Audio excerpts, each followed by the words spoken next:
Season 2 Episode 8. Laszlo is out feeding when he hears the song, "Come On Eileen," over the victim's headset. He can't believe what he is hearing because he is fairly certain he is the composer of that song. To prove it, he starts to look through his old songs, which makes him nostalgic of days past when him and Nadja would perform as a duo. Colin discovers Laszlo's longing for the past and figures a terrible performance is just what he needs because he can feed off a room full of negative energy people. Colin sets the duo up with a gig which plays at the end of the episode. Guillermo ends up roped into a familiar meet-up because Nandor's previous familiar, Benji, drags him there. Here, he recognized an old familiar named Celeste. Someone turns Celeste into a vampire and Guillermo is yet again reminded what is due to him from Nandor, to make him a vampire. When asked, Nandor does what he has done for 2 seasons, and his aloofness about the time frame in which he will turn Guillermo into a vampire causes Guillermo to storm out to go live with Celeste. Guillermo's new arrangement works well for a while but quickly falls apart until Celeste is revealed to be lying about her situation. Nadja and Laszlo's performance goes as poorly as planned, and Colin is absolutely feasting.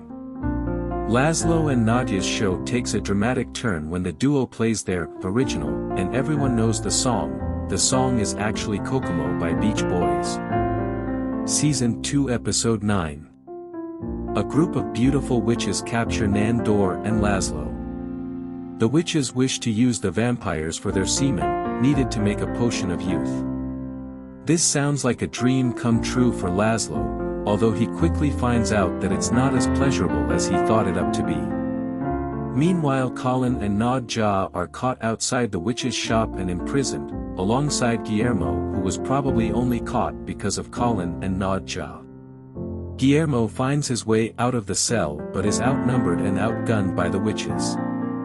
Using the art of the deal, Guillermo not only saves his masters but comes to a mutually beneficial agreement with the witches. Guillermo will give the witches as much vampire semen as they need for a cut of the earnings from the shop's sales.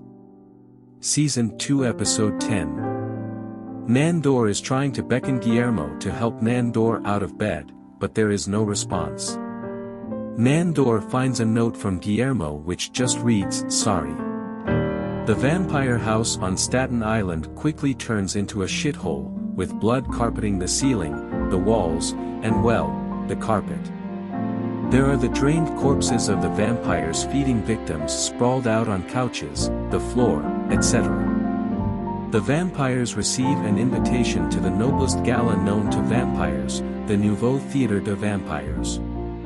Guillermo in fact went to live with his mom in the Bronx, but this quickly turns into an unlivable environment. Guillermo finds out about the invitation and is immediately convinced it is a trap. It turns out he is correct, and the vampires are taken into custody so they may be tortured and killed in front of the theater. Their crime. The vampires believe them to be the murders of all the vampires Guillermo has killed. Just in time, Guillermo gets to the theater, annihilates almost every vampire there and saves his masters.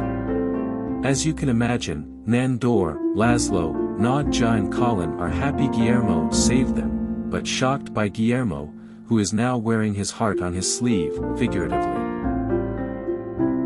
Thanks for watching. For more content, check out contentbinger.com.